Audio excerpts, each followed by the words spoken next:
accesibilidad y debido trato. Hoy nos está acompañando la doctora Isabel Ramos Barde, quien ya estuvo con nosotros la semana anterior, para continuar con esta actividad que ha sido organizada de conformidad con la resolución 731/19 de la Suprema Corte de Justicia de la Provincia de Buenos Aires. Así que Isabel, te escuchamos atentamente, estamos acá para acompañarte. Bueno, buenas tardes. Eh, Esperemos hoy poder continuar haciendo aportes para que la discapacidad sea visibilizada y sobre todo para que la inclusión se haga también efectiva, ¿no? Que es algo que creo que es el mayor deseo de todos. Bueno, vamos, en la clase anterior, o mejor dicho, en la reunión anterior, yo a veces uso el vocablo clase por una sencilla razón. Yo dicto también clases en la UBA y, y bueno, estoy acostumbrada a hablar así con mis alumnos, de decirles qué pasó en la clase anterior, pero bueno, aquí ha sido una charla de amigos, como digo yo, para nutrirnos. Bueno, estuvimos hablando, vamos a tomarnos en tal caso 5 minutitos, aunque sea, para recordar un poquitito. Y dijimos entonces, primero hablamos de qué era la accesibilidad, y dijimos, para no repetir obviamente todo lo que se ha dicho, que si lo vemos desde el punto de vista de la persona con discapacidad, con esa mirada social, va a ser ese esfuerzo mutuo que hace la sociedad, ¿no?, con la persona con discapacidad, para que de el resultado de ello se logre la inclusión. Y desde el punto de vista jurídico dijimos que eran las barreras las que impedían que la persona se desenvolviera en el medio en igualdad de condiciones con las demás. Dijimos también que debíamos diferenciar qué era la accesibilidad de los ajustes razonables. Y manifestamos que la accesibilidad justamente es lo que ya hemos definido antes, en tanto y que reviste carácter global porque se hace con una mirada general para todos, en tanto y la aplicación de la misma es también para todos. En tanto que los ajustes razonables son aquellas adaptaciones o adecuaciones que se hacen justamente para algunas personas en base a la necesidad que tienen en relación, por ejemplo, del ejercicio de su trabajo o sus tareas o que se hacen en algunos para personas que lo necesitan si están hospitalizadas, y tiene estos ajustes razonables la característica de que eh, deben darle eficacia a la persona, tienen que ser eh, asequibles y la palabra bien lo dice, razonables. O sea que si una persona necesitara en su vivienda, por ejemplo, o necesitara en su lugar de trabajo, yo les di el ejemplo del ascensor, si la persona quisiera un ascensor de cristal, eso no es asequible y mucho menos razonable. Pero si quiere un ascensor, que la función que él necesita es el elevarse a los pisos superiores y que él no tener que hacer esfuerzo, obviamente que va a brindar la función que verdaderamente él necesita. Y eso sí es razonable. No el de cristal, sino el que le permite cumplir con la misión para la cual él necesita. Bien, también dijimos que la persona requiere para que él alcance su autonomía, entonces va a tener que valerse de esta accesibilidad y va a tener que valerse de lo que se refiere a los apoyos, a el diseño universal. Dijimos que el diseño universal estaba conformado por un uso simple, un uso común, un uso que tiene que ser perceptible, de gran tolerancia al error, de fácil tamaño y adecuado. El uso tiene que ser igualmente universal, también tiene que, obviamente, que ser asequible. Y dijimos que eran también los apoyos, y entonces cuando hablamos de ante todo les digo también, o les dejé también la definición de este diseño universal al que me referí recién, ¿no?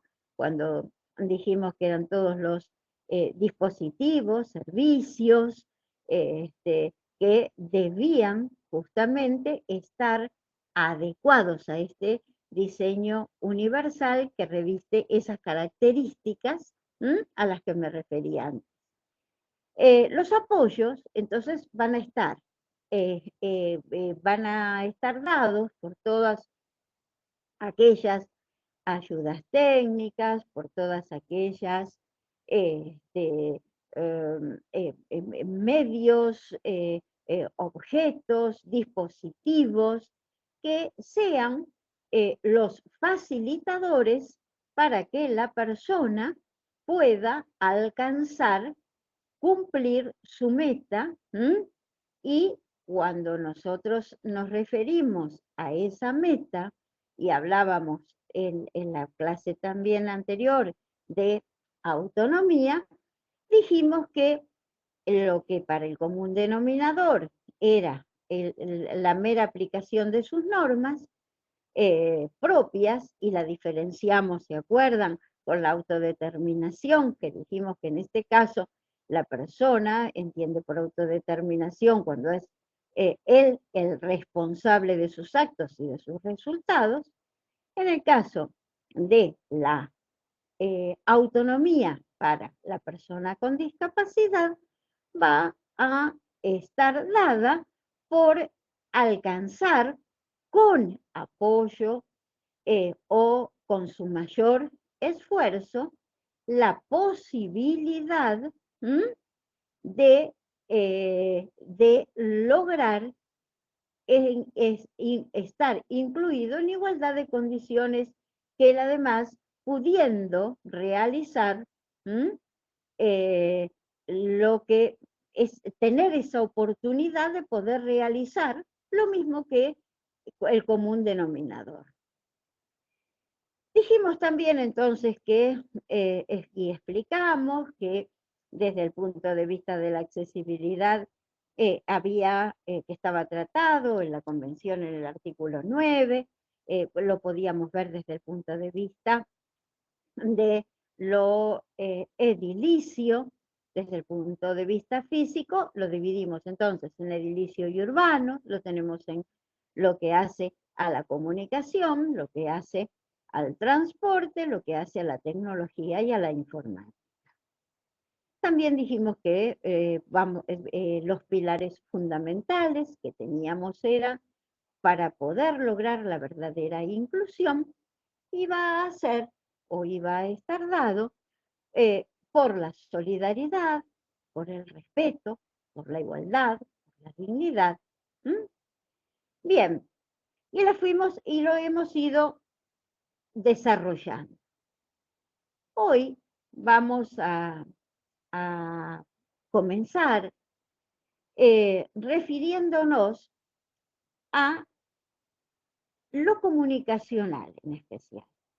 Dijimos que la comunicación, para que realmente tenga la eficacia que debe tener, tiene que ser dinámica, ¿m?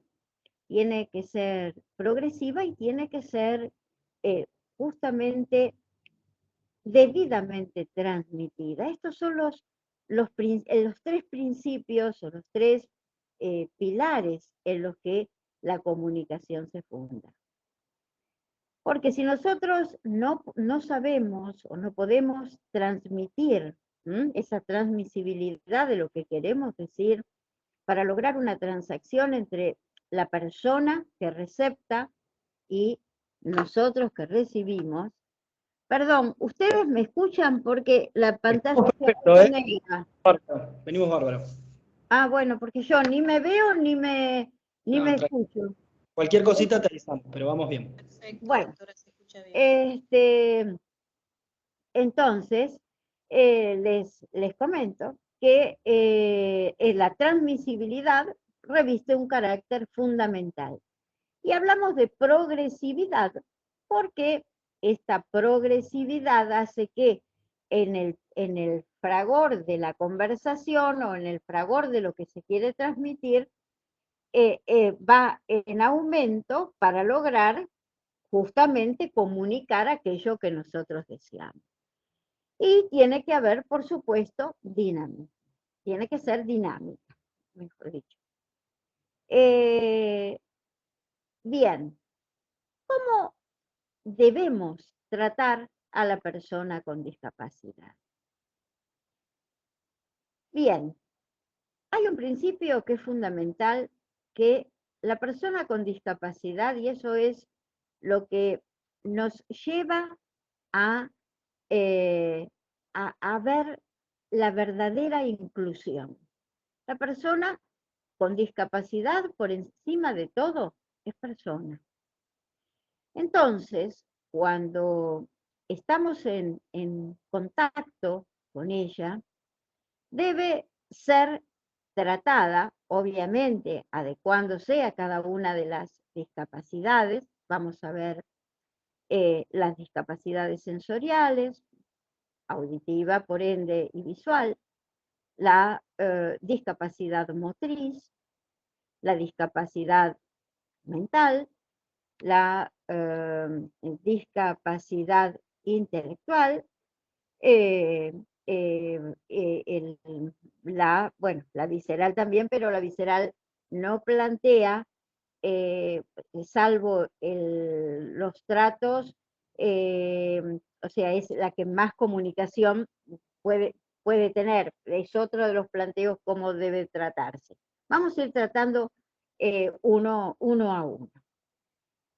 Por eso, cuando el otro día también hablábamos de que los lugares tienen que estar adecuados y hablamos de la accesibilidad, la adaptabilidad, la practicabilidad y la visitabilidad, ello es fundamental no solamente para aquellas personas que desempeñen trabajos en lugares públicos o privados que deban ser objetos de modificaciones, sino también en todos aquellos lugares que son los prestadores de servicios y todo, y yo diría que en todos los lugares que se van ya abriendo como nuevos, en la parte turística, en la parte deportiva, o sea, la faz deportiva, la faz turística, la faz comercial, los shoppings, todos tienen que ir adecuándose y determinar y saber cómo tratar a la persona con discapacidad. Cuando una persona con discapacidad motriz, para que pueda desempeñarse en los lugares, vamos por los lugares públicos y prestadores de servicios, que es lo primero que tendría que, o que tiene que estar adecuado. Cuando la persona llega, lo que debe hacer quien se encuentra recepcionando es preguntar a la persona si necesita algún tipo de ayuda, si necesita que se le brinde asistencia. Si la persona le manifiesta que no, no se tienen que sentir incómodos porque ejerce por sí su autonomía. Si la persona es una persona con discapacidad motriz, obviamente, bueno, puede ocurrir que tenga, que pueda ser portadora de silla de ruedas o que se mueva con apoyos isquiáticos, con bastones, muletas, y el trato es diferente en uno y en otro caso. Si la persona tiene silla, o sea, se conduce a través de sillas de ruedas, tenemos que tener el lugar adaptado para el ingreso de esa silla. Fundamental, como lo dije el otro día, son las puertas, tanto de los ascensores como la puerta de acceso a los lugares. El mobiliario también es sumamente necesario porque tiene, sobre todo en materia judicial, ya que estamos en la corte, si tiene que compulsar los expedientes, la persona, hoy en día está bien, es digital, pero hay temas que todavía debemos compulsar los expedientes en formato papel o determinadas documentaciones. Si no lo queremos ver desde el punto de vista de la esfera judicial, vayámonos al registro de la propiedad de inmuebles, donde los trámites aún, algunos, ¿sí? No está adaptado, no está todavía aprobado que pueda llevarse a cabo todo en vía virtual. En consecuencia, tiene que existir un lugar para la visitabilidad, si no tuviere ascensores, para que la persona pueda compulsar, pueda cumplir su labor y que tenga ese escritorio la adaptabilidad debida, o sea, que la silla pueda acercarse, debiendo tener entonces el espacio para poder, por debajo de la base, para que pueda acercarse la silla, y la altura de 80 centímetros que se necesita. Si la persona tiene que subir una escalera, bueno, en ese caso, quien porta la silla de ruedas nunca tiene que tomarla. Yo no sé, mis manos se ven, porque como yo no me estoy viendo, los movimientos que yo voy a hacer se ven, Camilo. Estamos en un primer plano, así que las manos no te las... Ahí ahora sí, ahí Bueno, vemos tu expresión de las manos, bueno, sí. Entonces, cuando la persona, la que va a conducir la silla, si tiene que subir una escalera, tiene que colocarse un escalón por encima de del escalón en el cual se encuentra la silla y tomarla, ¿sí? por las las agarraderas que tienen, los manubritos que tiene la silla por detrás, ¿sí? ¿Por qué? Porque, y girar, hacer el giro en esta forma con la silla, para que no se traben las ruedas, ¿sí? Y para permitirle a la persona que ésta pueda agarrarse del pasamano. Siempre igualmente es conveniente, sobre todo cuando se baja de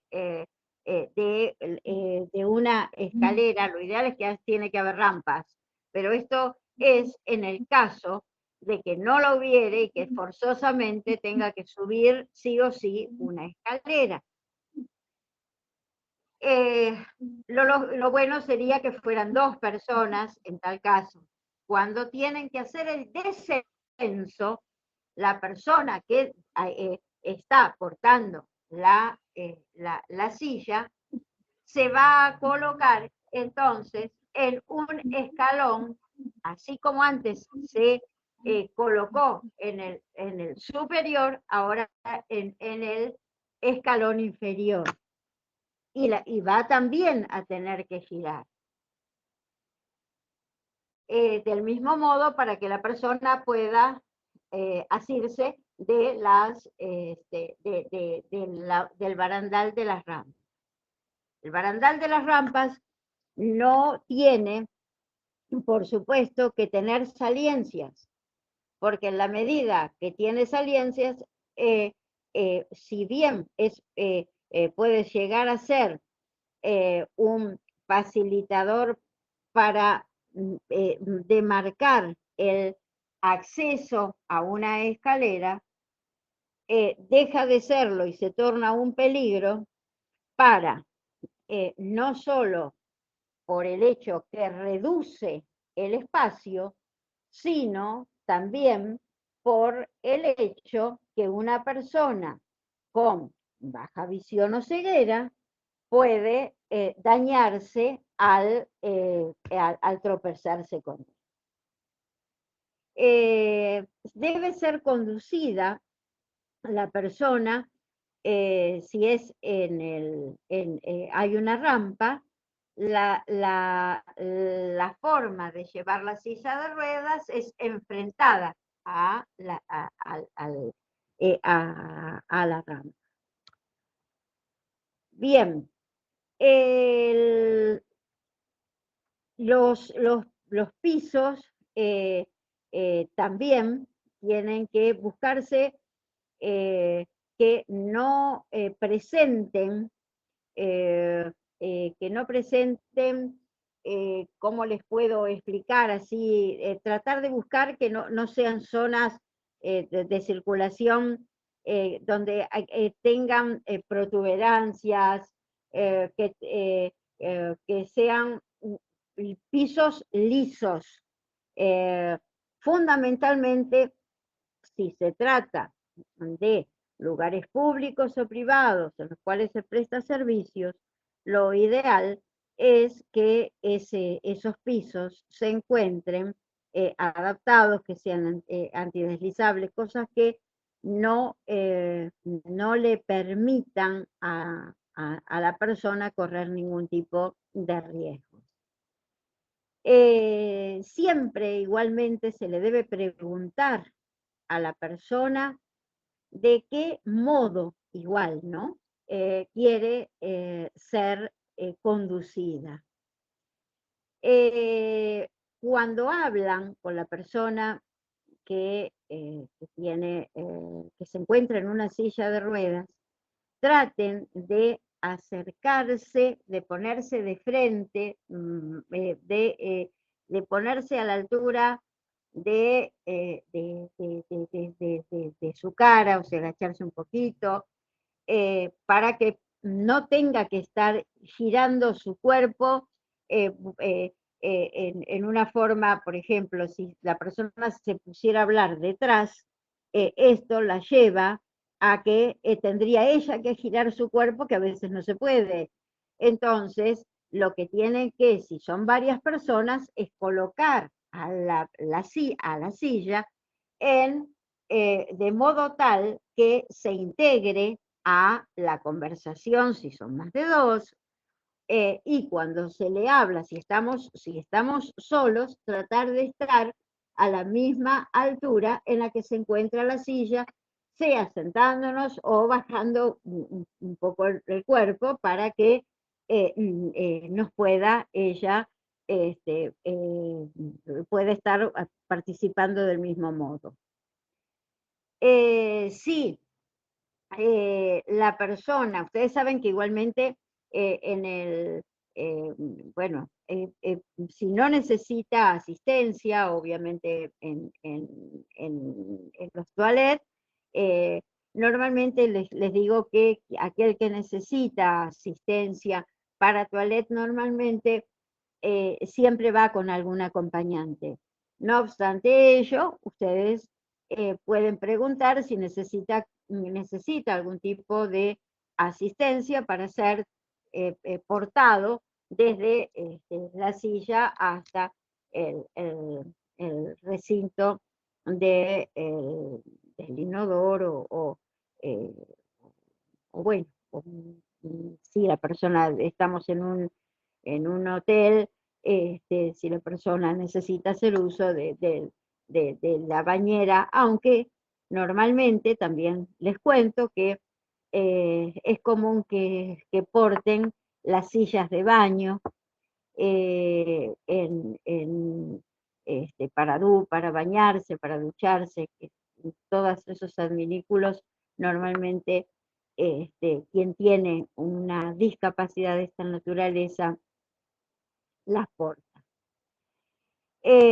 Cuando la persona tiene una discapacidad motriz, pero que se mueve a través de apoyos como pueden ser bastones o muletas, siempre procuren de ir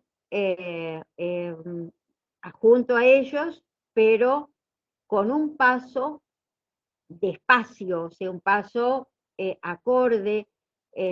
Tengan siempre presente que no pueden ir a la velocidad del paso que estamos acostumbrados a dar. Procuremos no tocarlos mientras están caminando, porque un movimiento, ¿sí? O un roce indebido puede producir un desequilibrio que lo puede hacer caer. Hay que quitar también del medio o tratar de llevarlo por lugares que sean los aptos para que la persona dentro del lugar donde va a ser asistido o atendido no presente dificultades. En el caso de las discapacidades, y por favor, nunca le hablen a la persona que tienen al lado aunque vayan con los apoyos. Eso es fundamental. Y algo que también se debe corregir y debe ser muy tenido en cuenta es que cuando nos referimos a las personas con discapacidad, por eso cuando arranqué con esto le dije que por encima de todo son personas, erradiquen de los vocablos nuestros las palabras como incapaz, como que es una persona discapacitada, minusválida, impedida, que eran todos términos que antes, nuestro código mismo hablaba de idiotas, todos esos términos han quedado abolidos en una forma definitiva. Las personas con discapacidad sensorial, visual, bueno, ante todo, hay dos cosas, ¿no?, que debemos marcar. Una de ellas es que no todas las patologías visuales son similares, ni tampoco, obviamente, tampoco físicamente todas las personas las receptan de la misma forma. Tenemos, por ejemplo, cegueras, está la ceguera, está, o sea, la ceguera física, vamos a, para diferenciarla, ¿no? Está la ceguera legal, que es aquella que supera casi, tiene menos de 10 dioptrías, pero es legal porque no se, es imposible, o sea, que la persona pueda acceder a infinitas cosas. Está la baja visión, está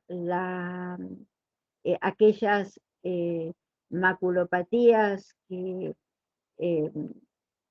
también afectan en grado sumo, prácticamente llevando a una baja visión, casi ceguera, y en algunos casos ceguera.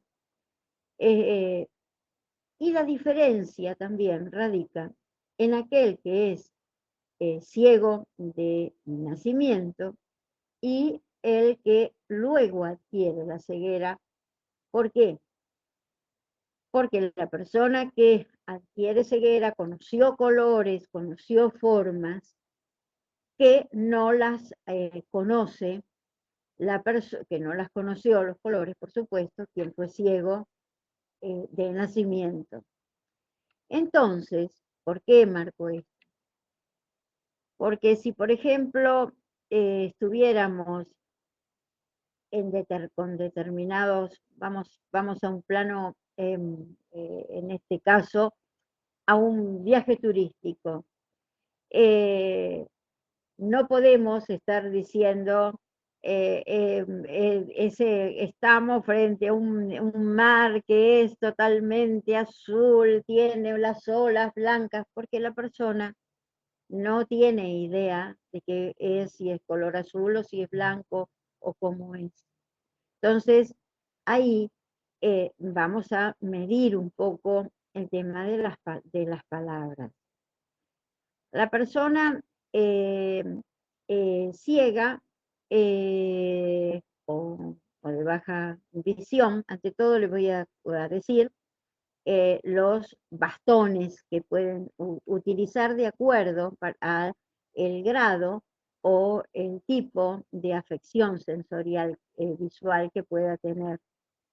El bastón blanco para ceguera, bastón verde para baja visión, y bastón rojo y blanco es de la persona sordociega. Cuando ustedes están frente a una persona con ceguera o baja visión, pregunten, siempre se pregunta, ¿de qué forma usted quiere ser asistida o necesita ayuda? ¿De qué forma? No lo tomen del brazo porque puede ocurrir que la persona, o sea, no tenga el equilibrio justo o debido y pueda entonces, o porque se asusta o lo que fuere, y puede caer. Entonces, cuando ustedes preguntan de qué modo quiere ser asistido, usted prefiere colocar su mano sobre mi hombro, o usted prefiere tomarme del brazo, entonces, para que la persona tome confianza, preséntense. O sea, si vamos a un juzgado o vamos a un lugar determinado, yo soy la secretaria del juzgado, yo soy la asistente de, o yo soy el doctor tal, o yo soy la enfermera tal, eh, o simplemente soy la enfermera, pero para que sepa con quién está. No se retiren de los lugares sin decir, perdone, mire, me retiro unos minutos, que usted queda aquí. Es necesario que le indiquen, porque él no tiene idea de qué es lo que está pasando alrededor, obviamente. Cuando le tienen que indicar que hay una silla para que él se siente, toman su mano y la llevan al respaldo de la silla, para que sepa que ese es el lugar en el cual puede sentarse. Lo propio cuando están cerca del pasamanos de la escalera, para que sepa que, y si se están acercando a una escalera, le indican si es que no está la demarcación que denota la proximidad de dicha escalera. Cuando le tienen que acercar una lapicera o algún objeto, también le indican, tiene, por ejemplo, tiene el cuaderno delante de usted. Pueden llegar a hacer el ruido para que igualmente aquí, lo tiene aquí, pero no le vayan a decir está allá, o está acá, o está, siempre díganle a su derecha, a su izquierda, arriba, abajo. Si en el camino, por ejemplo, hay algún tipo de obstáculos, por ejemplo, puede ser un toldo, no sé, un matafuegos, entonces indíquenle la presencia de ese obstáculo. Pregunten si firma, suele firmar, o sea, que él marque o no su autonomía frente a la realización de un acto. Es bueno que en los juzgados o en los lugares prestadores de servicio, ahora con las nuevas tecnologías y aplicaciones, ¿sí? Se pueda contar del mismo modo, o en los colegios de abogados, del mismo modo que se cuenta con computadoras convencionales en las salas de profesionales, que exista lo propio con los sistemas lectoparlantes. Entonces, que sea una máquina instalada con un NVDA, que es un sistema lectoparlante que le va a poder permitir a él tomar un mail, un simple mail. Es fundamental, eso lo venimos trabajando, porque en la parte de compatibilidades, como algo les dije el otro día, entre los sistemas lectoparlantes y los sistemas convencionales, la incompatibilidad es, hasta el momento, se están haciendo algunas modificaciones, pero no están aún logradas. Entonces, por eso tenemos la 4013, los abogados, que nos permiten todavía continuar con el sistema papel hasta tanto se pueda lograr esta compatibilidad en la cual está trabajando la oficina de técnico informática y ya hace años que están intentando por todos los medios de mejorar lo propio con las páginas web para todos. Yo les dejé ahí un trabajo que después van a poder contar con él, donde están las leyes que deben ser tenidas en cuenta en todos los aspectos. Igualmente, para cualquier duda que puedan tener, te pido, Camilo, que también cuando des el material, por cualquier cosa que puedan necesitar, facilítales mi mail y facilítales mis celulares. ¿De acuerdo? Dale, perfecto, perfecto, sí. Bien. Porque hay algo que es cierto, que no siempre lo que es tecnología o la accesibilidad a la tecnología, no toda la tecnología es accesible. Podemos tener acceso a la tecnología, pero no es accesible y estamos en las mismas, ¿no? Que es un poco lo que está ocurriendo. Por eso siempre tenemos que tratar de que esa tecnología que se puede dar, que sea una tecnología eficaz, progresiva pero eficaz.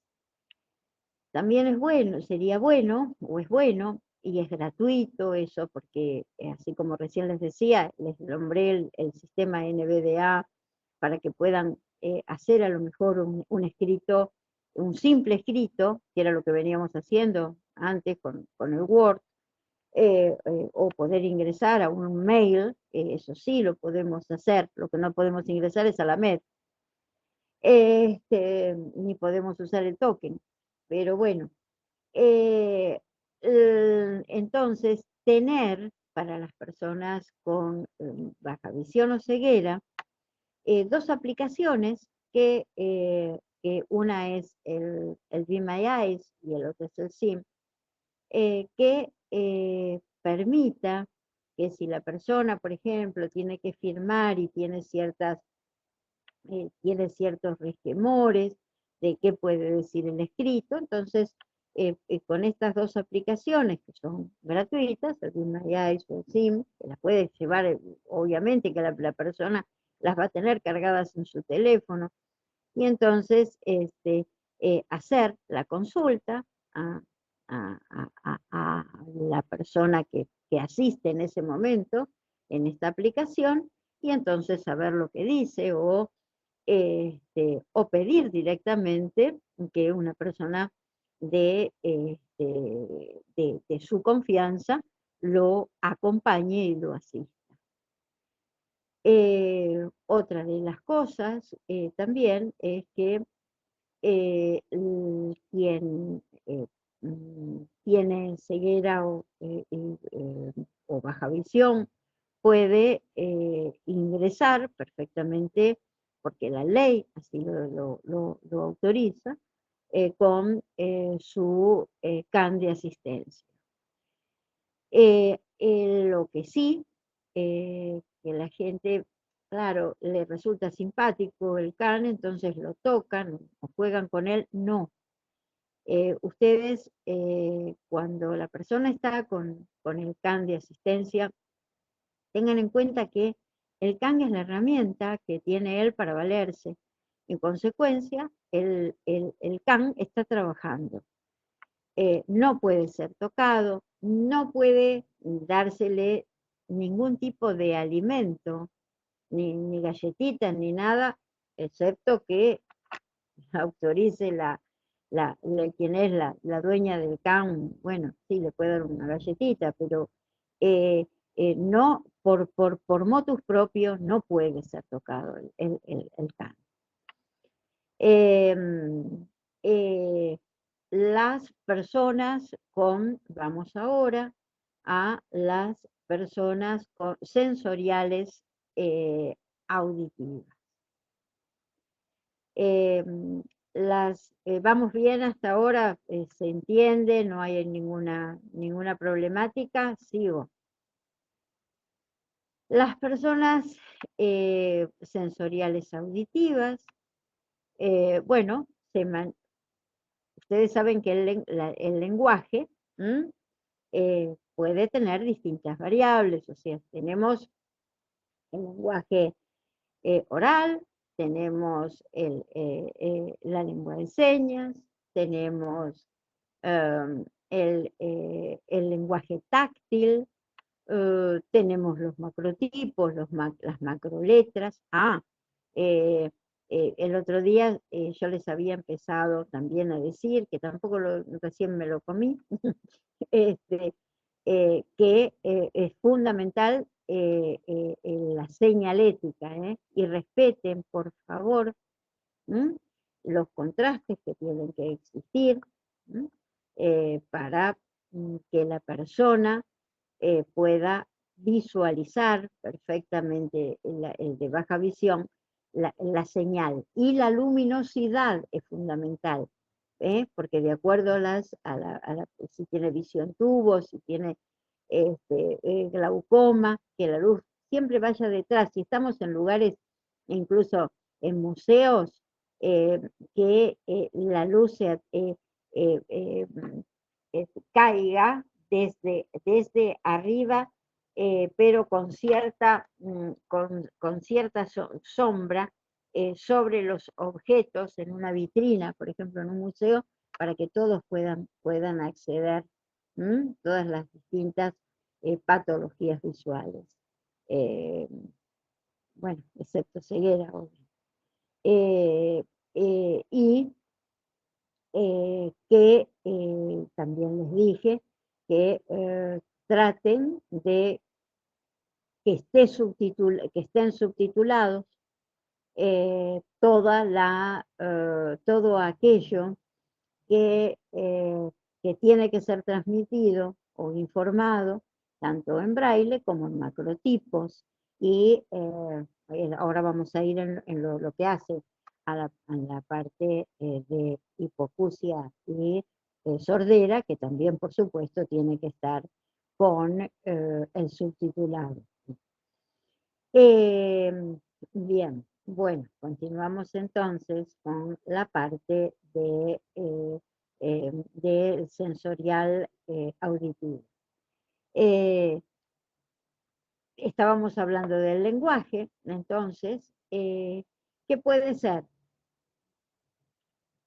La comunicación con la persona sorda o hipoacústica, más allá que en todos los lugares públicos y privados se requiere que sea instalado un aeromagnético, es algo que realmente ayuda muchísimo al hipoacúsico y no es de alto costo.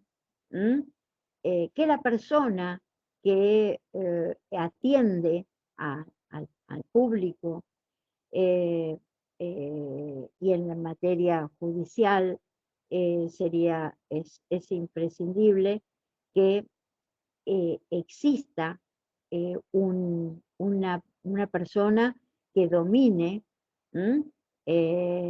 la lengua de señas para poder contactarse con él.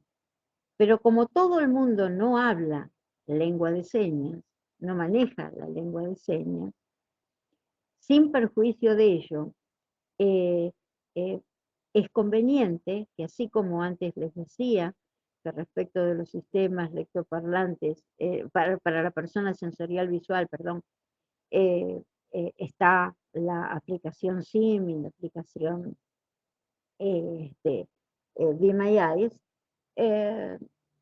cuenten con la aplicación Óyeme o Speak Me, porque a través de un simple celular, la persona se puede comunicar escribiendo y eso es traducido en voz y viceversa.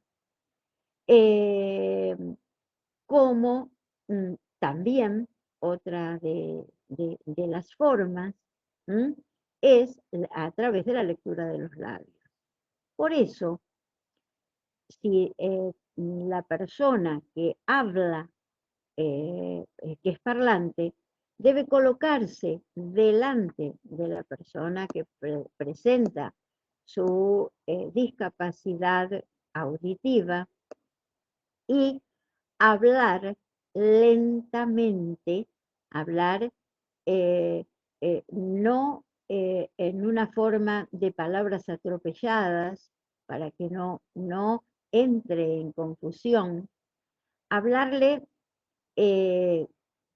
despacio, no con gritos, porque muchas veces ocurre que las personas se creen que porque le gritan la otra va a poder escucharle, y no, si es sordo no lo va a escuchar igual. ¿Mm? Y acá también pasa como en el caso de los ciegos, que así como recién yo les decía, que a la persona ciega no conoce los colores, la persona que es sorda de nacimiento, esa persona va a ser muda, porque no es fácil poder oralizarla. No es que es muda porque tiene afectado el habla, es muda porque no oye. En cambio, aquel que es hipoacúsico puede ser oralizado, y, mejor dicho, el hipoacúsico está oralizado, pero aquel que ha tenido un resto, que se le pudo hacer un trasplante coclear, puede ser oralizado. La persona se pone delante y trate de que no se lleve las manos a la cara cuando está hablando, no coma chicles cuando está hablando con una persona con discapacidad auditiva, no, además de no comer chicles, no fume, no no hable con la boca con alimentos, porque todo eso modifica el movimiento labial y lo llama confusión. Asegúrese fundamentalmente que la persona lo está comprendiendo, y si le pide ayuda, usted no demuestre que lo entendió si no comprendió. Trate de pedirle que le vuelva a repetir lo que él necesita o cómo lo necesita.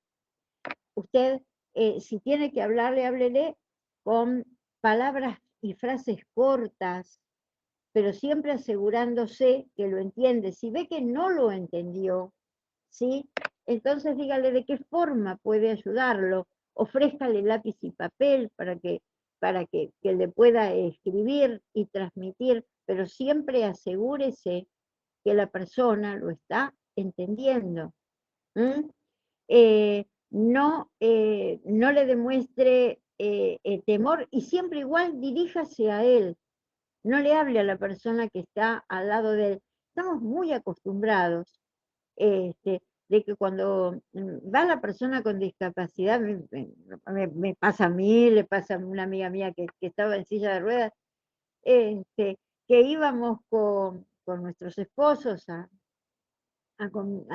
comer algo, qué sé yo, y entonces le preguntaba a mi esposo, ¿qué va a comer ella? Y mi marido, bueno, falleció desgraciadamente, ¿no? Hace unos años. Y mi marido le decía, pregúntele a ella, yo voy a comer lo que quiero yo, ella no sé. Él lo decía medio risueño porque, bueno, claro, bueno, mi marido era médico. Entonces él lo decía medio risueño, así como diciendo, no es ninguna tonta, ella puede tranquilamente contestar sola. Y ojo que digo, o sea, o quedada, ¿no? Así. Bueno, En lo que hace a, y a mi amiga, lo grandioso, mi amiga, la que está en silla de ruedas, que me refería recién, un día estaba en una playa de estacionamiento, y entonces, y estaba con su silla de ruedas, y el esposo había ido a guardar el auto. Y entonces llega otro que tenía que guardar un coche, y cuando lo vio al esposo le dice, ah, usted es el esposo, ay, ¿por qué? Córrala. Y mi amiga dice, ¿por qué no me lo habrá pedido a mí? Si yo la silla la manejo. Pero claro, son esas cosas, pero la gente no lo hace por maldad. La gente justamente lo hace eh, eh, por desconocimiento de cómo abordar el tema. Por eso son importantes estas charlas, porque ustedes ven que de esta forma, un poco risueña y un poco, obviamente a veces uno trata de incluir cosas vividas, porque para demostrarles que la persona con discapacidad ya está acostumbrada a que le puedan suceder cosas de esta naturaleza, o sea, de que le pregunten qué hace, cómo hace, eh, como eh, una compañera mía, que ella es ciega, ¿no? Y, y había quedado embarazada, bueno, de su esposo. Y entonces dice, ay, pero ¿quién fue? ¿Cómo pudo hacer eso? Y decía que está loca esta mujer. Y le dice, señora, de la misma forma, ¿cómo pudo hacer eso? De la misma forma que usted pudo tener su hijo.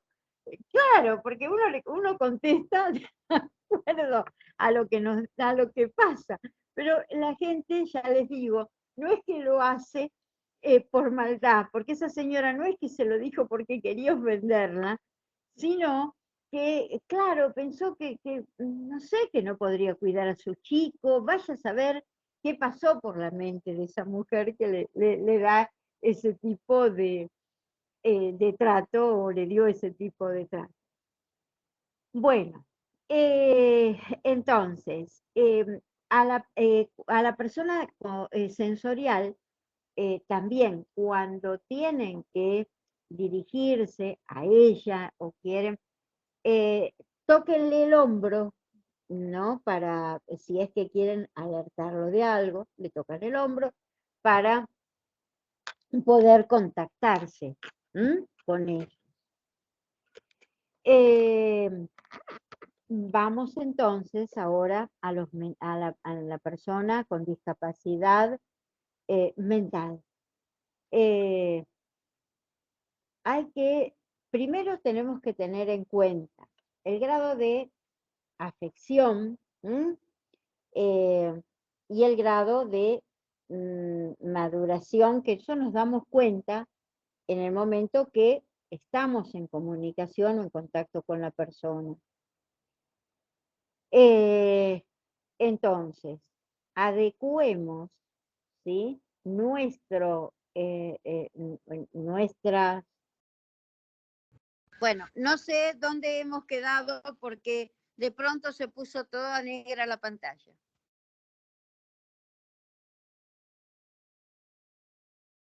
Hola. Hola, doctora. Hola.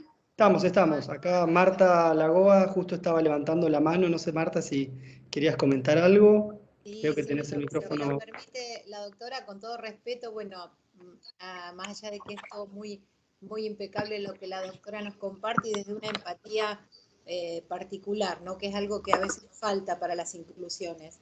Quería hacer algunos aportes en relación, un poquito más precisos en relación a la persona sorda o hipoacústica, si usted me permite, doctora. Por supuesto que sí, doctora. Desde ya que sí. Todavía incluso no sé hasta dónde llegué tampoco, por eso, bueno, sí, cómo no. Son simples apreciaciones, digamos, para profundizar algunas miradas que en lo común son mitos, ¿no es cierto? Esta cuestión de modular con claridad para que la persona que tiene lectura labial nos entienda está muy, muy adecuado. Lo que pasa es que socialmente nos encontramos con un mito que está muy instalado, yo le hablo y me Sí. entiende. Y la realidad es que la comunidad sorda, en su gran mayoría, si bien pueden portar un certificado de primaria o de secundaria, la educación básica de esas personas ha sido muy deficitaria. Y nos encontramos, yo lo digo desde mi trayectoria, soy profesional de nivel superior, intérprete desde hace 25 años, que me vengo formando en comunidades, digamos, tengo un respaldo para decir esto. Y el gran problema que se nos enfrenta en lo social muchas veces no es por la discapacidad auditiva, sino por la falta de educación básica.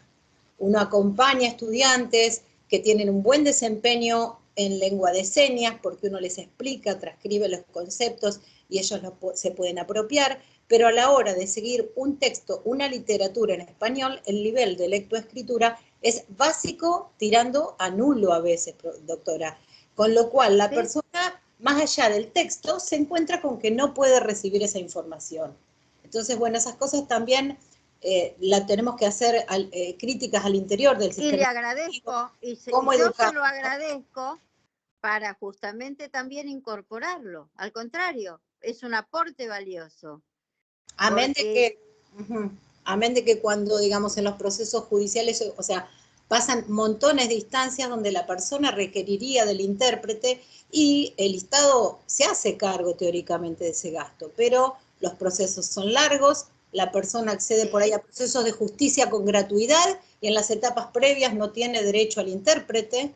Si uno se presenta, sí, se le da el beneficio a la persona, pero los profesionales que trabajamos en esto trabajamos años y años de manera gratuita prácticamente porque nunca se concreta el pago de honorarios por lo largo del trámite, ¿no? Entonces hay como mucho desamparo, tanto de la persona como de los profesionales que estamos trabajando para esto también. No, mire, yo la entiendo, incluso le comento esto, yo trabajé desde, mire, en el año 1990, mire, a qué época me remonto, ¿no?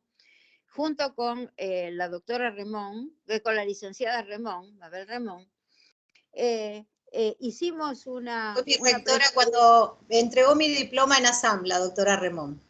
Ah, bueno, ¿ves? En mi primera etapa de formación. Luego fue en el IS 27, que es oficial. Bueno, con la doctora Remón trabajamos juntas para que justamente la lengua de señas fuera incluida en las currículas de los colegios en general, desde la más tierna infancia de los niños, o sea, desde el jardín de infantes, porque los chicos jugando aprenden y eso hubiera llevado a una inclusión total, pero hace años, ¿no?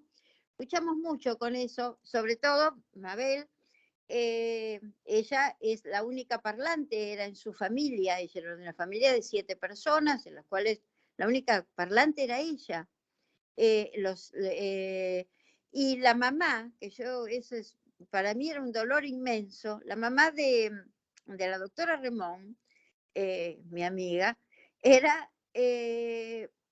profesora de historia, pero como era sorda, y nunca le dieron el diploma no, mejor dicho, le dieron el diploma, pero no la dejaron ejercer.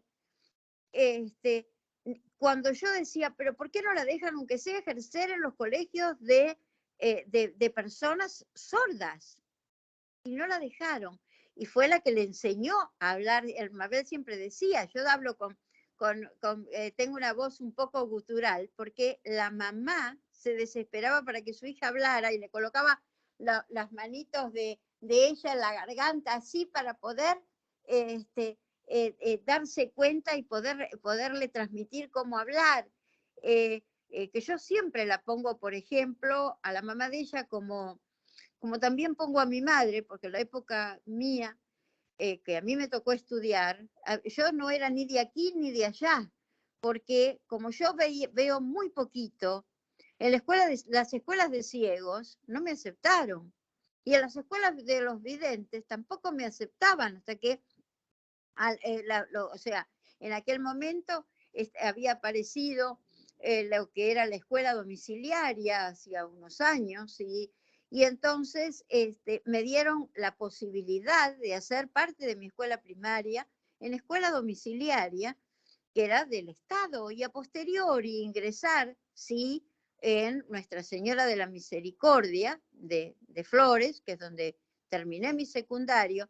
Y era tal la desesperación de mi madre, que por eso me hizo digo, ahí se exageró un poco mamá, porque yo hice 10 carreras en mi vida, pero las hice porque era la desesperación que ella tenía, que decía, hija, yo quiero dejarte armas para que puedas defenderte en la vida, porque claro, ella, el pánico era de qué podía hacer, así que yo la comprendo, doctora, la comprendo, licenciada, lo que usted quiere decir, porque es así, lo que usted dice es cierto, y me acuerdo que incluso la licenciada Remón era la única perito que teníamos, y hay un caso justamente por falta de poder lograr que la gente sorda pueda, sordomudas incluso, pudieran expresarse. Hoy en día, gracias a Dios, en eso avanzamos, porque hoy tenemos la posibilidad de contar con intérpretes de lenguas de señas,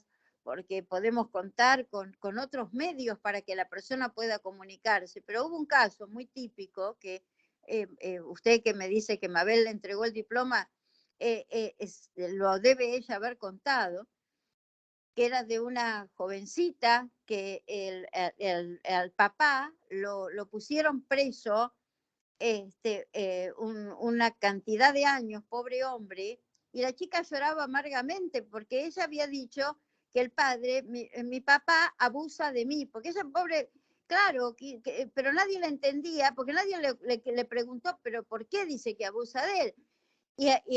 Y bueno, hasta que llegan a una etapa del juicio bastante elevada, y ya el señor había pasado unos años adentro, ¿no? Y nadie entendía por qué la chica tanto se desesperaba y lloraba tanto por su padre. Decía, pero ¿cómo? Abusó de ella y llora.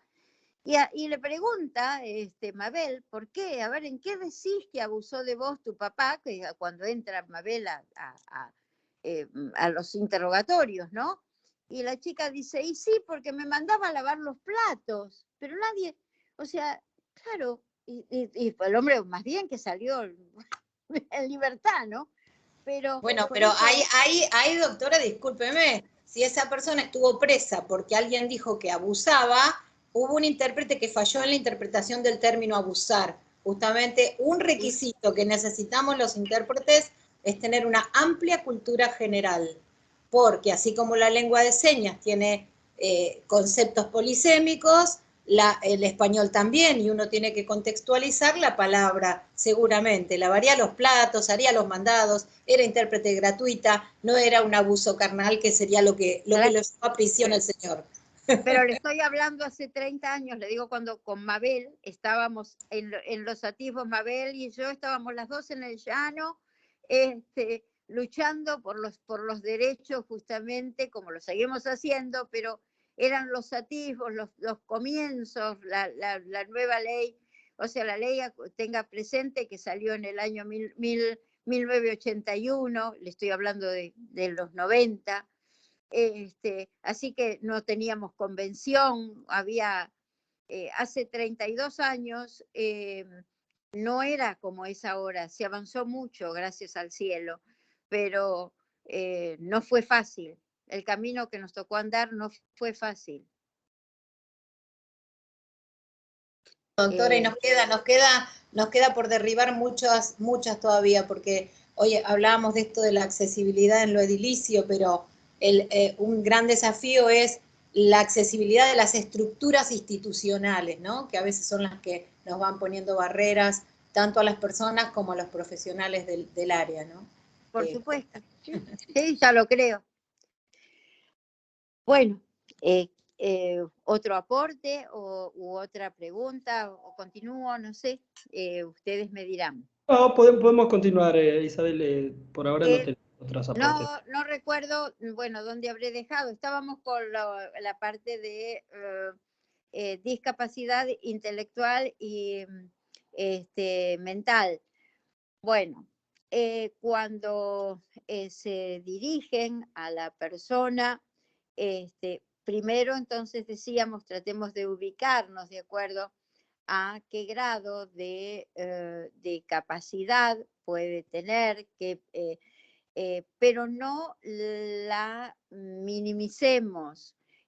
Hablemos siempre en la misma forma, con palabras sencillas, con frases cortas, asegurémonos que realmente nos entienden. Si la persona tiene una discapacidad mental y hace un berrinche, ni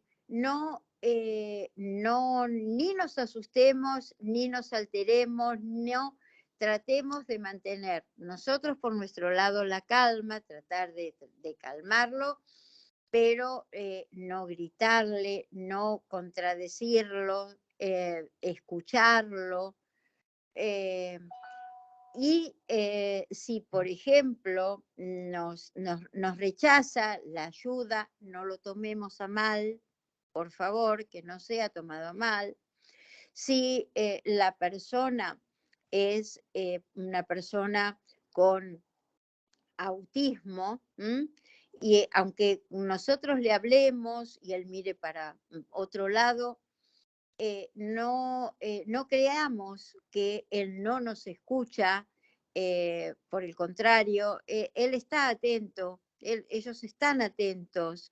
Entonces, tratemos de preguntarles luego qué cosas le gustan, qué cosas no, qué es lo que prefiere.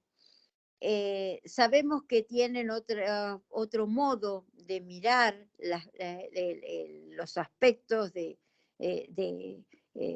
la vida, de las cosas que hacen a lo cotidiano. Qué sé yo tengo un sobrino del corazón. Yo tengo muchos sobrinos del corazón. Dios no me dio hijos, pero me dio sobrinos y me los dio con esta profesión, ¿no? También. Y tengo un sobrino que es autista y bueno, y él se negaba a comer determinadas cosas. Entonces uno con mucha paciencia, por ejemplo, él no quería, hay colores que ellos los detestan. Bueno, mi sobrino no quería comer tomates porque era color rojo. Entonces un día me ve comer tomate y me dice, ¿por qué comes tomate? Y se me ocurrió decirle que espero que no escuche nunca este video, si no me va a decir, ay tía. Le dije que comía tomate porque como yo era de River me gustaba. Entonces, y como él era de River, eso es, ¿qué es entonces? Y entonces le cuento qué es, y bueno, y así empezó a comer tomates. Y empezó a aceptar el color rojo, porque él era también de River. Hoy terminó ya su secundario, está en la universidad, es sumamente inteligente. Un día recuerdo, o sea, yo les cuento estas anécdotas también porque hacen a que tengan un poco en cuenta la inteligencia, ¿no? que ellos tienen. No es solamente el doctor Milagros, que lo veíamos por televisión y nos parecía que era algo que podía darse o no. Un día estaba haciendo mucho lío en la casa porque no encontraban con qué entretenerse. Y entonces mi amiga lo que tenía cerca era una guía Peuser. Y entonces le dice, ay, mira, no tengo nada. Y le da la guía Peuser, así, no sé. Y entonces se estudia, la guía, se la estudió, es el día de hoy, que es gracioso porque cuando tenemos que viajar o qué sé yo, lo llamamos y decimos, nos decís, a ver, tengo que ir a qué sé yo, pongamos Boyacá y Rivadavia. Y entonces él agarra y supongamos, dice, 15-8, colectivo 113, colectivo 132.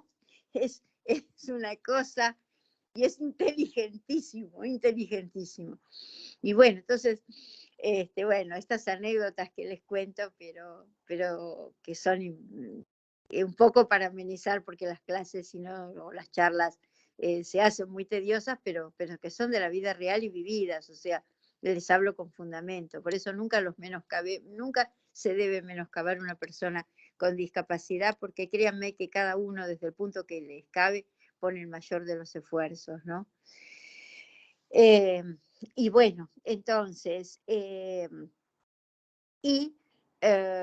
esto, bueno, y en el caso del trato a los viscerales, en esto ya pasa por lo que se refiere a la parte de alimentación, lo que se refiere a el tema de caminatas, el tema, o sea, aquellos que tienen problemas cardíacos, o sea, de acuerdo a la patología que resulta invisible a los ojos de la persona, pero que no lo son desde el punto de vista de la discapacidad, entonces también tienen que ser contempladas, como en el caso, por ejemplo, de una celiaquía,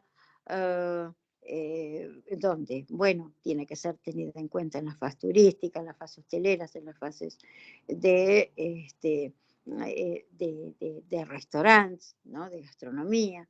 Lo que puede ser, como antes les dije, un problema de cardiopatías para la parte deportiva, para la parte de también turística, para la parte de asistencia en hospitales o centros de asistencia en general.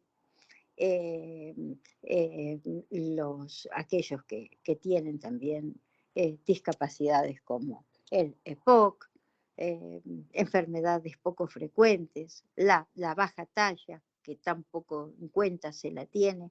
A la baja talla tampoco hay que tratarla como que porque es pequeña en su talla tiene que recibir un trato desigualitario, tiene que tener un trato justamente exactamente igual que los demás, y no ser minimizada.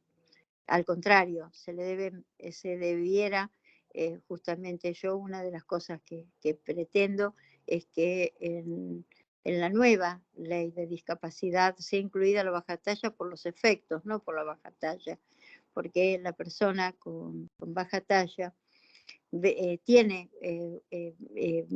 consecuencias que la tornan también vulnerables. Y necesitamos también que se hagan las adecuaciones en la accesibilidad para ellos y que sea de un diseño universal, porque imagínense que una persona de baja talla, yo siempre comento, estaba yo en el comité técnico de lo que antes era CONADIS, no, esto fue en COPIDIS, y vino un día una chica y nos cuenta, una señorita hermosa, pero de baja talla, parecía una muñequita. Está mal que yo diga una muñequita, porque no tendría por qué decirlo, muñequita. Bueno, una señora preciosa era. Entonces, y ella nos contaba que había ido a una fiesta, pero que se había largado una lluvia y todos sus compañeros la andaban llamando por teléfono, ¿por qué no ha habido a la fiesta si ella estaba invitada? Y ella estaba paradita en la puerta porque no alcanzaba el timbre para poder ingresar, hasta que uno se dio cuenta y dijo, no estará fuera. Y entonces salieron y la vieron. Por eso, si estas cosas no se visibilizan, el común denominador las ignora, y no es que las ignore por maldad, como le dije al principio, sino por desconocimiento. Bueno, quiero igualmente hablar de otro tema dentro de esto, pero que también es al trato, y que es qué ocurre en el caso de una emergencia o en el caso de de una catástrofe o de un accidente. En todos los organismos públicos y privados tienen que tenerse en cuenta que pueden acontecer, como lo hacen para el común denominador, hechos que puedan causarle a la persona, o que se vea afectada, mejor dicho, la persona con discapacidad. Bueno, para ello se debería o debiera implementar planes o protocolos, y dentro de ellos lo que se realiza es para que quede plasmado ya en una forma total, ¿no? Lo que se realiza es en una primera etapa hacer eso, debe reunir 3 etapas: una etapa de prevención, una etapa de acción y una etapa de reconstrucción en sí. Nadie está exento de que un edificio se venga abajo, nadie está exento de que un edificio se pueda incendiar, nadie está exento que si vive en San Luis, Córdoba, Mendoza, haya un sismo, y que la persona pueda ser víctima de ese momento, como ocurrió en el caso de Kosovo, que una persona ciega la encontraron acurrucadita, se estaba muriendo de inanición, no por lo que había acaecido, sino por inanición, porque no sabía lo que estaba pasando, y bueno, este caso fue muy en boga en su momento. Bueno, entonces yo les decía que es un trabajo que debe realizarse o marcarse en 3 etapas, que es la primera, que es la de prevención. Para ello entonces se debe hacer una proyección de cuáles son las distintas circunstancias que se pueden dar. Luego tenemos una segunda etapa, que es una vez que ya tenemos marcadas cuáles son los distintos hechos que pueden acaecer, la de capacitación de las personas que se encuentran en cada organismo. Luego de ello están los simulacros, así como como se hacen en el común denominador de las empresas. Vieron que a veces, y eso a mí, yo que he trabajado para el Estado, en el Ministerio de Transporte, en el Ministerio de Salud, que existe, por ejemplo, dicen, uy, amenaza de bomba, y todos tenemos que salir corriendo por las escaleras Bueno, todo eso también, pero pensando en la persona con discapacidad, que es parte de eso.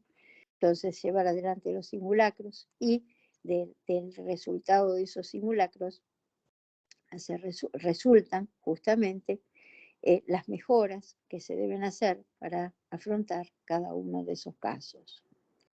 En el momento que se encuentra la acción, que es cuando realmente acaece el hecho, bueno, entonces lo primero que se tiene que tener en cuenta es cómo se detecta, o sea, cuando se detecta el hallazgo, la amenaza, la forma de dar la alerta, luego cómo debe llevarse adelante el despeje del lugar, y la prioridad que tiene que tener la persona con discapacidad, porque el que está en esas circunstancias, así como les decía, el caso de Kosovo, o el caso de la persona que tiene una motricidad reducida, también puede entrar en pánico. Ahí está la habilidad del rescatista o de la persona que ha sido ya capacitada y que se encuentra en el organismo. ¿Para qué?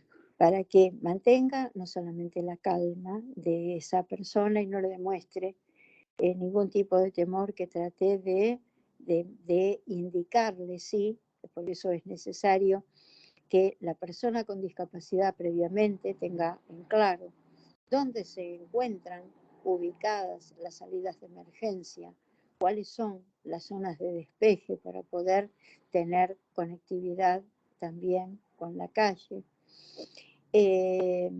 Y fundamental que todos los organismos deben de tener formado un protocolo en el cual determinen ante hechos de estas de características como las que estamos hablando, tener a mano el recurrir a instituciones y organizaciones de personas con discapacidad que los puedan asistir, si es que se trata, en el caso de que la persona con discapacidad que se encuentre en ese momento en el lugar no es del organismo y no sabrían cómo abordar por desconocimiento, de los agentes de seguridad, por supuesto, y también en el caso de la emergentología,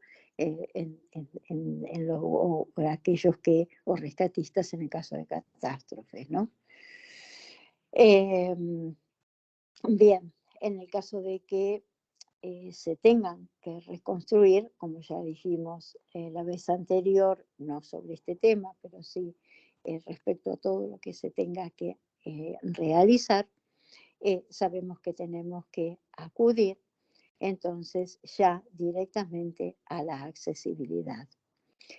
La idea es que justamente esta accesibilidad sea una accesibilidad totalmente inclusiva y que la inclusión social se pueda cumplir efectivamente. Nosotros podemos estar armando un montón de cosas en lo que se refiera a inclusión física, que es que bueno que la persona pueda estar pueda saber cómo poder circular, cómo puede, que es lo in situ, ¿no? O una inclusión funcional, que pueda disfrutar de las cosas que están, pero realmente lo único que va a darle la verdadera inclusión es la inclusión social, cuando tenemos todos ya en un mismo plano y para todas las mismas personas. Otro en este caso, que hablamos de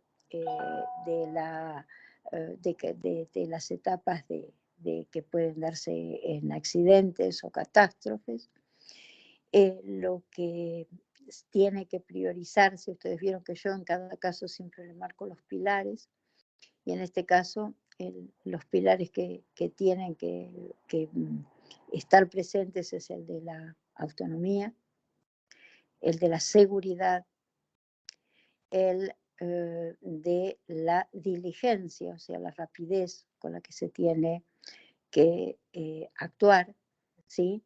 Y el de la dignidad de la persona. También no me he pronunciado y quedó un poco pendiente. Bueno, también tenemos la accesibilidad electoral. ¿Por qué la marcamos? Bueno, ahora, por ejemplo, todos los colegios de abogados que tuvieron que votar, los colegios de escribanos, las votaciones en general. La persona con discapacidad tiene derecho a hacer sentir también su derecho a expresar sus inclinaciones, sus preferencias en materia política, en materia sindical, en materia laboral, en materia de elegir las simples cosas, pero si tiene que intervenir, sea cual fuera la votación que le toque, entonces de hacer valer su decisión. Si lo hablamos desde un punto de vista electoral propiamente dicho, esta accesibilidad va a estar dada, no solamente porque existe un COA, que es el cuarto oscuro accesible, que va a estar implementado en la parte baja de los establecimientos afectados para que se hagan las votaciones, sino que también va a contar con bolsines que las va a tener cada uno de estos bolsines, los números de las distintas, de los distintos partidos o distintos candidatos, para que va a estar tanto en braille como en macro letra. Tiene que ser un cuarto que va a contar con despeje para que las sillas de ruedas puedan circular sin perjuicio de ello. La persona puede ingresar al cuarto, al COA, acompañado por la persona de confianza, las personas que con discapacidad restringida, que desean emitir su voto, si desean ir ingresar al cuarto con un apoyo, están perfectamente autorizadas, la jefa de mesa o la presidenta de mesa, lo que sí toma nota de la persona que la asistió. Puede también requerir ayuda a el presidente de mesa, si así lo requiere. La persona, en vez de ir con un apoyo, si va con un CAN de asistencia, yo el otro día creo que acá lo dije, porque estoy media confundida, porque ya les digo, no, ustedes no les comenté, a Fernando le dije, y a Camilo, pero la semana pasada di varias charlas y entonces no sé si lo dije en esta o en la otra, pero bueno, hay cinco canes de asistencia, que es el que comúnmente conocemos, que es para asistencia visual, el CAN Lazarillo, pero luego también tenemos aquel que es para las personas con motricidad, que les alcanzan los objetos, le ayudan a quitar la ropa. Luego está el CAN de asistencia médica, que es aquel alerta que comunica a la persona que puede ser padecer una epilepsia o diabetes, que está cerca de entonces de hacer un episodio de hipoglucemia o hiperglucemia, perdón, o hiper o hipo, cualquiera de las dos, ¿no? O su defecto, que puede darle una crisis, una convulsión en el caso de la epilepsia. Luego está el que es de acompañamiento a la persona autista y de rehabilitación, y el de la persona hipoacúsica y sorda, que también le sirve de alerta. Los que son perros de asistencia, como antes estuvimos también un poquito hablando, tienen totalmente permitida el ingreso, ¿sí? Y saben que portan igualmente documentación, que son entrenados, llámese en Vocalán, llámese empatizando, en o los que vienen ya de la ONCE o de Alemania, ya adiestrados a tal fin.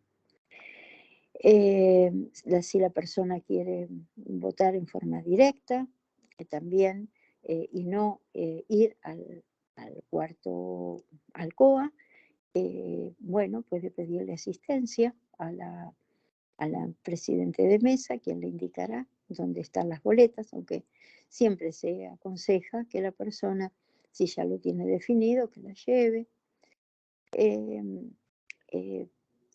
Caso contrario, bueno, se le indica y puede también sufragar. Por último, en lo que hace a la accesibilidad, el otro día les hablé de los ómnibus de corta y media y larga distancia. Lo propio ocurre también con los trenes, no solamente se cuenta con gratuidad, sino que estos deben ser accesibles. Y ahora se está trabajando también en la parte de... perdón. Se está trabajando también en la parte de... Ay, Dios, no puedo frenar porque como antes me quedé con el... Bueno. Hola.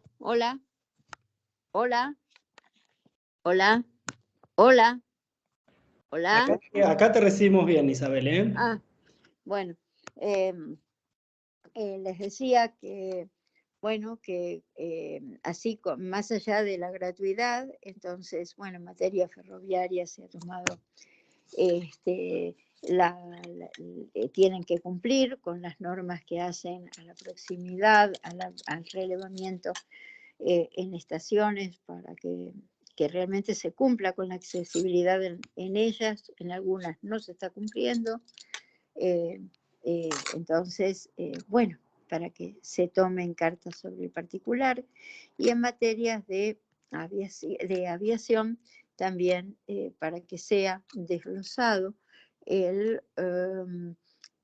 de tax que le permita tener acceso a la persona con discapacidad a hacer uso del avión por medios asequibles. Llámese para la realización de estudios, para la realización de tratamientos de rehabilitación y, ¿por qué no?, para también algún disfrute. Y bueno, y creo que, no sé si hablé o no de accesibilidad turística, pero en materia de turismo, hay playas, sí, hay playas accesibles. Una de ellas que tenemos en las costas nuestras, en lo que hace accesibilidad, es Noctiluca, es una playa en Villa Gesell que le brinda a la persona con discapacidad, tienen convenios con la municipalidad. Entonces la persona goza de llega con su certificado de discapacidad, es inscripta y mientras está su estadía, por un año tiene validez esa registración, y mientras dura su estadía puede contar en forma gratuita con una carpa. Cuentan con sillas anfibias para llevar al agua a las personas con discapacidad motriz. Contribuyen en el desplazamiento. Permanentemente le ofrecen con aquellas cosas que puede requerir referidas al buffet, y recibe todo tipo de asistencia y bueno, y cuenta con su carpa o sombrilla conforme lo que fuere. Lo propio también ocurre en Mar del Plata. y en la zona del Faro, de Punta Mogotes, perdón, Punta Mogotes. En lo que hace al sur, bueno, Madryn es por excelencia turística para personas con discapacidad. Está realmente, creo que es una de las más apropiadas. En el caso ay Dios mío, de cataratas, bueno, el Parque Nacional es maravilloso, la accesibilidad es suma, ahí ya es suma.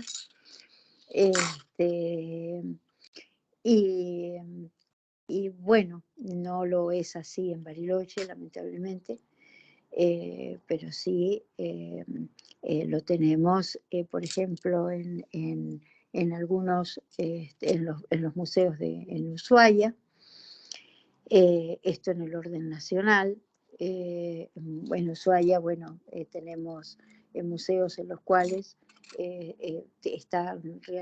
permiten tocar las maquetas están hechas justamente a través de figuras.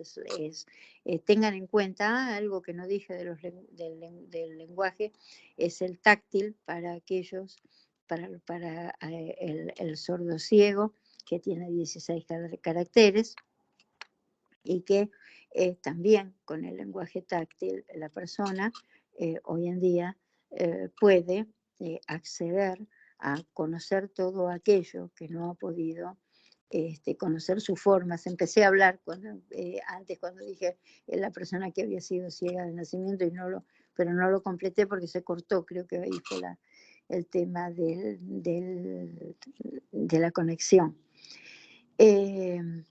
Y bueno, por ejemplo, yo hoy en día se cuenta con muchos facilitadores desde el punto también de vista de la tecnología. Si es en la parte de, por ejemplo, de obras, por ejemplo, de arte para una persona ciega, lo propio para una persona que tiene sensorial, sensorial audible. Tenemos el programa o la aplicación Arte, que es aquella en la cual uno puede disfrutar de los museos, por ejemplo, si tomamos el Louvre, y nos lo describen perfectamente, y bueno, el que lo puede ver y va con el subtitulado. En el caso, por ejemplo, hay otras tecnologías que también son importantes, como el otro día, no sé si la comenté, que es la del exoesqueleto, que permite a la persona que tiene un problema de columna, que pueda estar de pie, caminando a través de robótica, no es así, pero la persona puede caminar. Tenemos para los niños, los bipedestadores, que más allá que le permiten estar de pie, ir tomaditos a una especie como de monopatín, puede jugar con otros niños, y eso aunque él no pueda caminar, pero el hecho también de estar de pie fue comprobado que le facilita su circulación, facilita su faz renal, o sea que tiene otras concomitancias de ayudas que son importantes.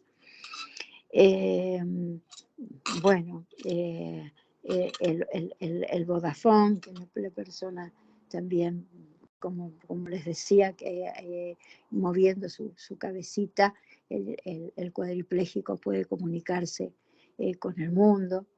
Y hay infinitos que, bueno, podría nombrarlos todos, pero no sé cómo ando con la hora. Y además, bueno, si quieren hacer algún tipo de preguntas. Traté en estas 2 clases, en estas 2 jornadas o 2 charlas que hemos compartido, de transmitir mínimamente lo que se puede transmitir en tan poco tiempo. Y espero que les haya sido de utilidad. Yo siempre termino todas las charlas, ¿no? Como les decía, con alguna moraleja, ¿no? Y justamente hay una que es muy linda, que es un león que está junto a un gato, y el leoncito, pero los dos están en cautiverio. Y entonces el león, claro, sí, le llevaban la comida, él comía, el gatito idem, pero el gatito no se quedaba quieto. El gatito quería salir justamente de esa jaula en la cual estaba apresado. Y bueno, y un día logra salir, ¿no? Y entonces, y bueno, porque él se esforzó por salir de allí. Y bueno, hay un hecho que lleva a que tienen que abrir esa jaula para que salga el león. Y el león sale y se queda paradito sin hacer nada, y se quedó ahí. Y el gatito que iba, venía, que quedó en la misma zona, pero estaba libre, y va y le dice, pero amigo, ¿por qué no caminas? ¿Pero qué haces acá parado? Dice, con todas las fuerzas que tú tienes, no derribaste nunca la barrera que nos tenía atados, y yo, con mucho menos, siendo gatito tan pequeño, pude salir. Y entonces, y el león no sabía en sí cómo seguir adelante. Y esto denota que justamente la moraleja, que no está tampoco en el tamaño que puede tener la persona, o el poder que pueda tener la persona, si no sabe cómo ejercerlo o qué hacer. Entonces el gatito puso de él todo su esfuerzo y logró salir, y logró su libertad, logró su autonomía. Y el león, con todas sus fuerzas, no se autoestimuló, no se autopreocupó, vamos a decir así, no se autoesforzó de derribar barreras. Entonces, tratemos siempre de derribar barreras para alcanzar nuestra meta. Y créanme que cuanto más difíciles sean las pruebas que nos toque enfrentar, la victoria es más jugosa, pero tratemos de no detenernos nunca. Esto es lo que les quiero dejar como recuerdo de estas charlas. Gracias. Bueno, muchas gracias a vos, Isabel. Acá te comento que en el chat están llegando muchos saludos para vos. Magalí, Isabel, Ángela, todas, Sonia, muy agradecidas por lo que fueron estos 2 encuentros y tu exposición, ¿no?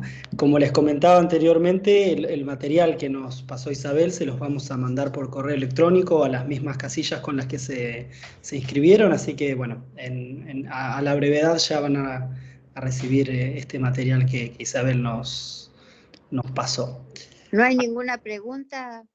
Eso era lo siguiente, si tenemos alguna pregunta, alguien que quiera tomar el micrófono o escribirla, tenemos un tiempito más para eso. También, ya que mencionaron a Isabel. Perdón. Te había dejado en el chat para no interrumpir una inquietud a principios del chat. Bien, sí, la vi, pero pensé que como habían estado charlando, sí, que había estado respondida, pero la leo ahora, mira. Marta, con quien Isabel estuviste dialogando hace un ratito, te pregunta en relación a las adecuaciones espaciales para la persona, si es que fue ingresada laboralmente por la ley 10.592. Eh, Las, la, no te em, escuché la primera parte. a ver, para que lo ¿Qué leo. no fue, qué es lo que no ingresaron en la ley Las adecuaciones, 10.592? lo que tiene. ¿Querés que Dale, la dale, reformule? dale, dale. No entendí que preguntaste, espaciales. Ahora la transcribo. La inquietud mía era si la persona ingresa laboralmente a partir del amparo 10.592 de la ley, si no sería el CECLAS como organismo del gobierno quien debería supervisar esa accesibilidad física para que la persona esté cómoda en su lugar de trabajo. Es una Es que, inquietud. es que yo